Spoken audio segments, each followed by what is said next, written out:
For thousands of years, even after the introduction of printing, Jews used handwritten text for different purposes. Historical handwritten Hebrew manuscripts are one of the most unique and authentic evidence of Jewish culture and thought that survived for the centuries.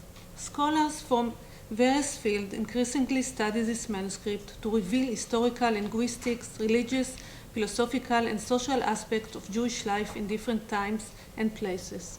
This manuscript shed light on the intellectual, religious, and everyday life of Jews throughout the ages. The estimated number of Hebrew manuscripts that survived is 70 to 80,000 volumes. About half of them are post-medieval, dating from the 70s to the 20th centuries. The largest collection of Hebrew manuscript metadata is offered by the Catalog of the Institute of Microfilmed Hebrew Manuscript in the National Library of Israel. The Institute of Microfilmed Hebrew Manuscript was founded in 1950 by the government of Israel and has undertaken the task of collecting microfilm copies of all Hebrew manuscript or manuscript written in Hebrew characters extant in public and private collection in the world. Today, most of the major Hebrew manuscript collections are represented in this catalog. The Hebrew Paleography Project, founded in 1965, is a joint French-Israeli project whose goal is to establish a historical typology of Hebrew book production and consumption in the medieval period. The project has only addressed the dated manuscript written until 1540. The physical feature of the dated manuscript, given now in Sfar data, are the tools we use to date, localize, and study the text of the medieval non-dated manuscript. The number of dated post-medieval manuscripts is much larger than the one of medieval manuscript. The physical features are less important because the advent of printing did harmonize most of the material production of books, including those written by hand. Thus, the semantic features are the ones to be studied. Our project is the first one which may give us an idea of the content of this large field, which is almost totally ignored by historians of Jewish history. An examination of this manuscript will reveal evidence of Jewish life in this period with its culture of reading and of learning. A manuscript containing unknown works and content as yet unpublished will shed light on the society in which they were produced. They include information on the people who produced them, their families, and their surroundings. Much has been written concerning manuscripts as historical sources, and just as medieval manuscripts are useful in this case, so might be manuscripts of later periods. Such historical information can be provided by colophons.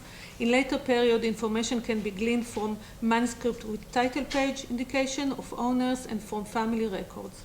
We chose, as a case study, the manuscript collection of the Séminaire Israélite de France as our core corpus, since most of the collection consists of late manuscripts from the 70s to 20th centuries. Another reason for our choice of corpus is the fact that this collection covers a range of topics and genres, including almost all religious topics of Hebrew literature, such as commentaries on the Bible, Jewish prayers, Talmud, Halacha, rabbinic literature, Kabbalah, and poetry, homiletics, history, and philosophy.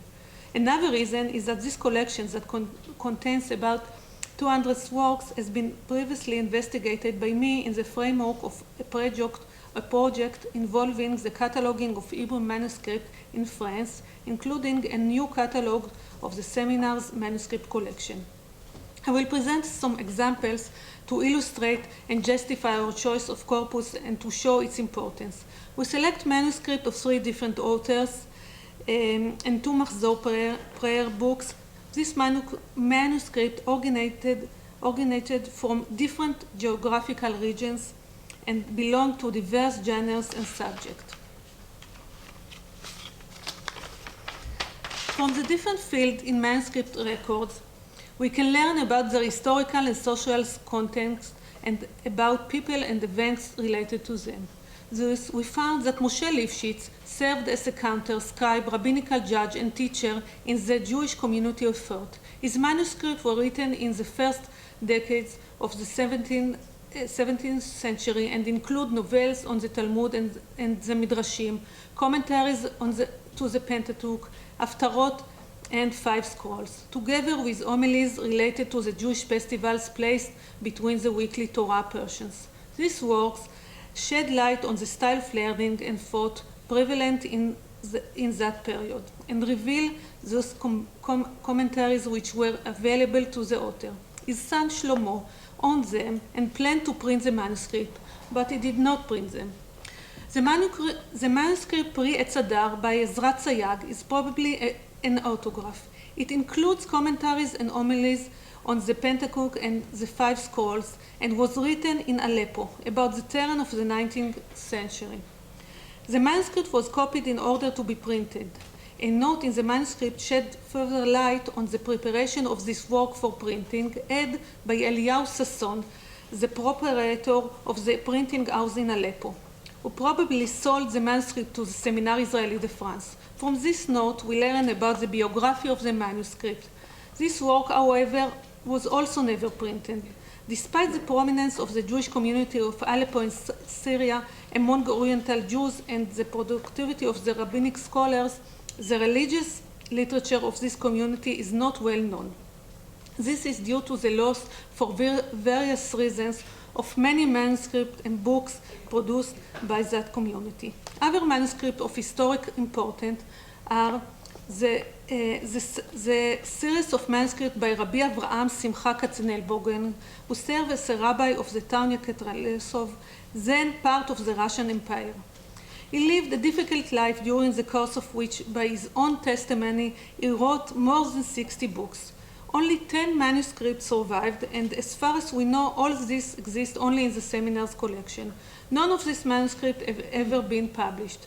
The manuscripts deal with a variety of topics, homilies and collection of Aggadic literature, 2 works in defense of the monarchy, a rabbinic and Kabbalistic encyclopedia, as well as ethical literature. In some of the manuscripts, the author had an appendix in which he recounts his life story, the story of his family, and some historical event that occurred during his lifetime. For example, the Emancipation Reform of 1861 promulgated by Tsar Alexander II.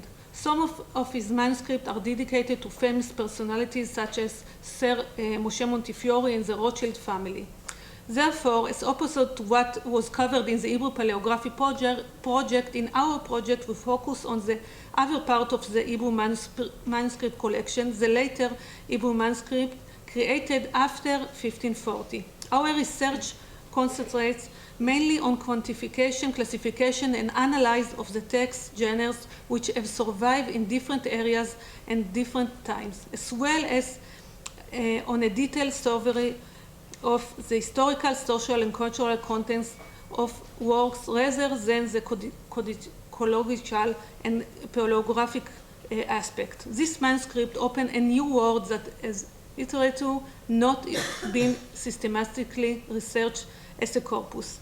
As we said, the largest collection of Hebrew manuscript metadata is offered by the catalog of the Department of Manuscript and Institute of Macrofilm Hebrew Manuscript in the National Library of Israel. The catalog is available online and has a search interface which enables manuscript retrieval according to a few basic fields such as title, author, subject, and publication date. The result of the search is always a list of manuscripts that meets the chosen criteria. But what if a user is interested in the list of manuscript authors related to a given author, or in the list of places or events associated with the manuscript of a certain period? The catalog does not encode such complex relationships, and thus more complex queries are not supported by the current search interface. This is an example of the catalog record. We observe that some of the fields contain atomic information, simple and consistent, such as title and script. Other fields include mixed data, such as subject and that might comprise geographic information, names of people, and content description. Some other fields, like general notes, include free text with many important details on historical, social, and geographical information and technical features of the manuscript. All this information is not encoded, and thus cannot be directly searched and retrieved by users. Our decomposition analysis revealed 4 basic types fields in the catalog, as you can see on the slide. And Maayan.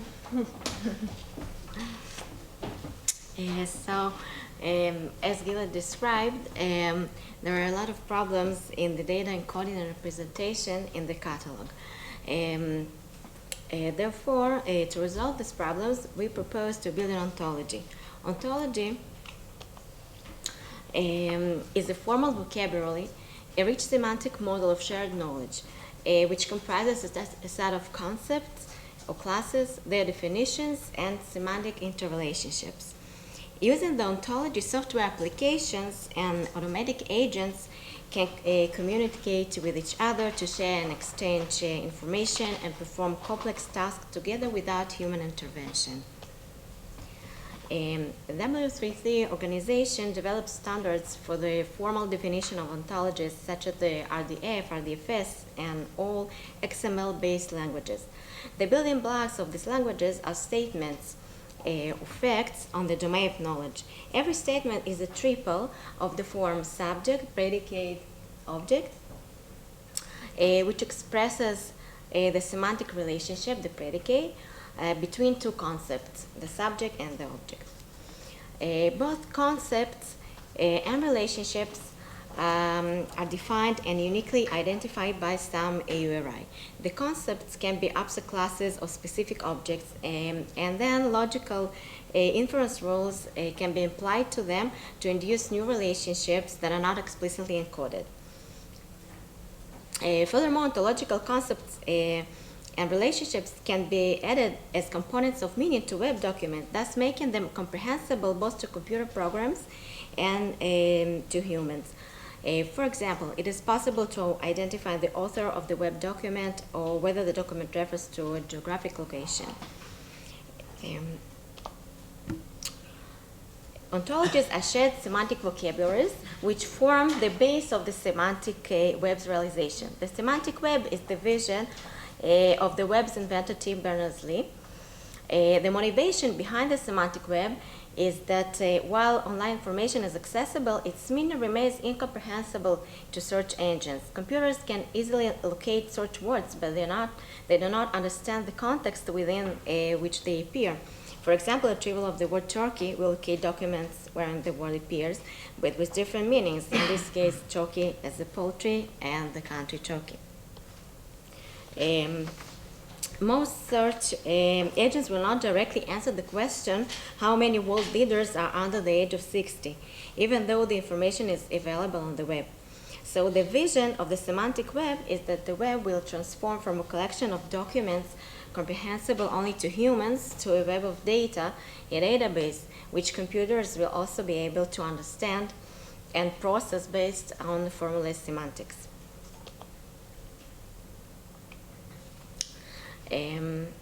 One of the largest ontologies on the web today is the DBpedia, constructed out of the Wikipedia information boxes. It currently contains over 4 million entities and is constantly growing. In recent years, ontologies in various fields of knowledge were developed and published on the web by groups such as university, W3C organization, libraries, and government ministries. The concepts and relationships of these ontologies are interlinked and thus constitute the linked data. The linked data of RDA for all triples across ontologies can be effectively retrieved by semantic search engines by means of SPARQL queries. Hence, the semantic web is the next step in the advancement of the organization, management, and retrieval of the enormous amount of information on the internet. So the motivation for our project is the fact that historical handwritten Hebrew manuscripts are one of the most unique and authentic evidences of the Jewish culture and thought that survived through the centuries. To enable systematic research of the knowledge embedded in the manuscripts, there is a need for a formal conceptual data model with high level of semantic granularity and ontology. To build a region, so the aims of the research is to build a rich ontology for Hebrew manuscripts, which will include major key concepts connected to the manuscript and which will turn them into linked data.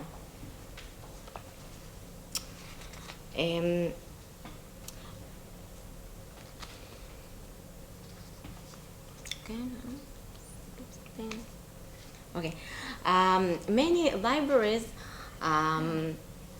also recently published their data in the form of ontologies and linked data. As can be viewed here, this is the ontology of the British Library Bibliography.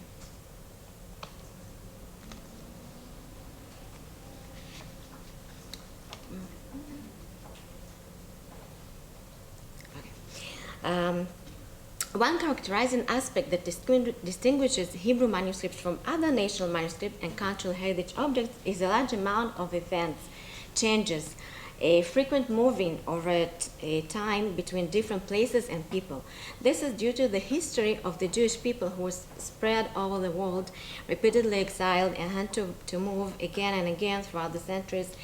And their manuscript either had moved with them or were passed to others. So this is a representative example of a manuscript with a large number of events in its biography. The manuscript, which contains the Bible with vocalization, was copied by Salomon ben Raphael at Pirpingen in 1299 for his personal use. It was then sold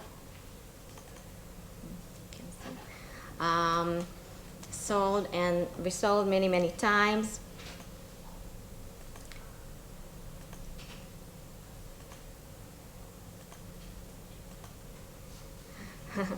And in the end, it became part of the collection of the National Library in Paris and was digitized in 2010.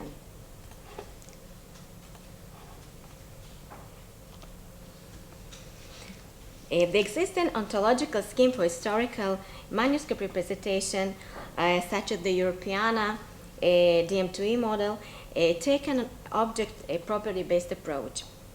As can be viewed in this diagram, this scheme does not capture when each of the places related to the manuscript and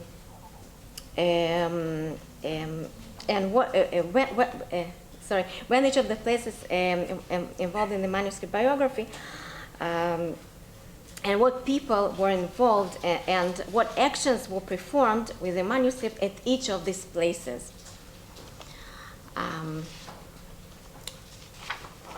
The main drawbacks of this approach, the object property-based approach, is that a manuscript object can be directly linked through its properties to multiple agents, places, events, and periods of time by different separated properties. As a result, for example, a list of geographical places related to the manuscript can be extracted from the ontology, but the information on the time periods or agents related to each of these places is not explicitly encoded. So the proposed, to overcome this problem, we propose an event-based scheme. This scheme can provide a more complete semantic representation of the manuscript biography. This model includes events in a manuscript life story, such as creation, printing, acquisition, copying, storing, citing, censoring, etc. Each event creates a complete semantic framework which encapsulates all the related to the event data and interlinks all the other related objects, such as the manuscript, the involved object, a person, the involved agent, a time period, and a place. So every box here is an event.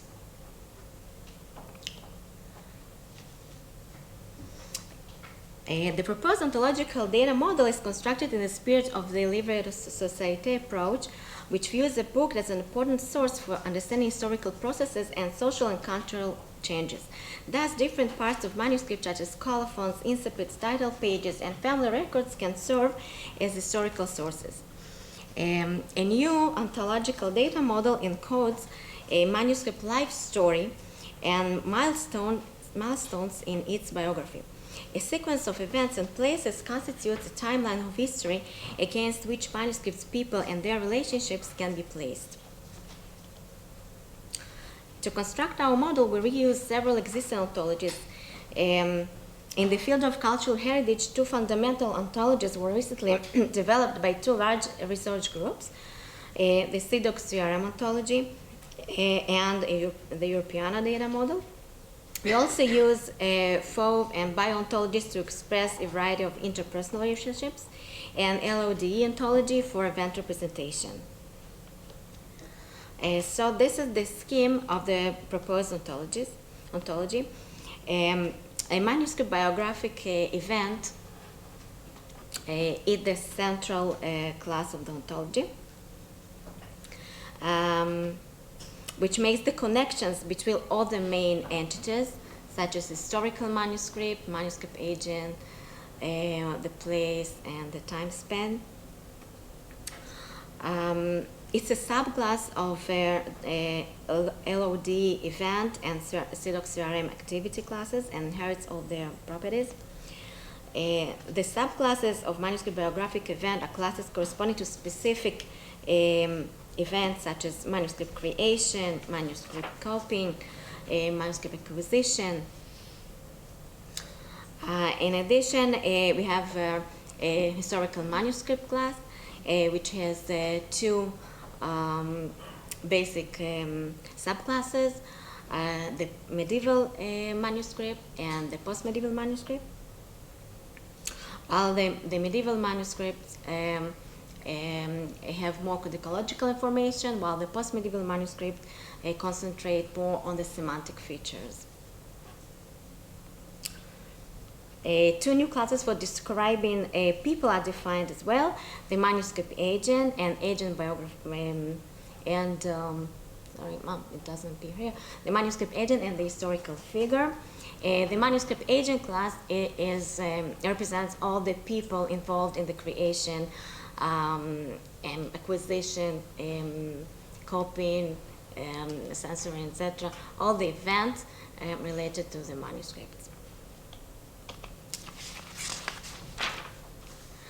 Finally, the proposed ontology will enable complex queries and quantitative analysis. For example, which works were composed in a specific period of time, are these original works, extract all the events of censoring in Italy in the 17th century, extract all the people involved in acquisition event of any manuscript in Russia in the 19th century. In addition, such queries are useful in error identification and correction. For example, to reveal holes in the biography of manuscripts, to reveal the missing parts, contradictory information, intended but not executed events. In summary, the proposed model will enable an in-depth research of the cultural heritage reflected by the manuscripts at different levels and perspectives. These and currently unrevealed relationships between objects will be discovered through the ontology. Moreover, the ontology will directly interlink semantically related objects, such as members of the same family, parts of the same manuscripts. This information does not exist in the catalogs. The proposed model makes it possible to follow the history of individual manuscripts and answer complex queries. That's it. Thank you very much.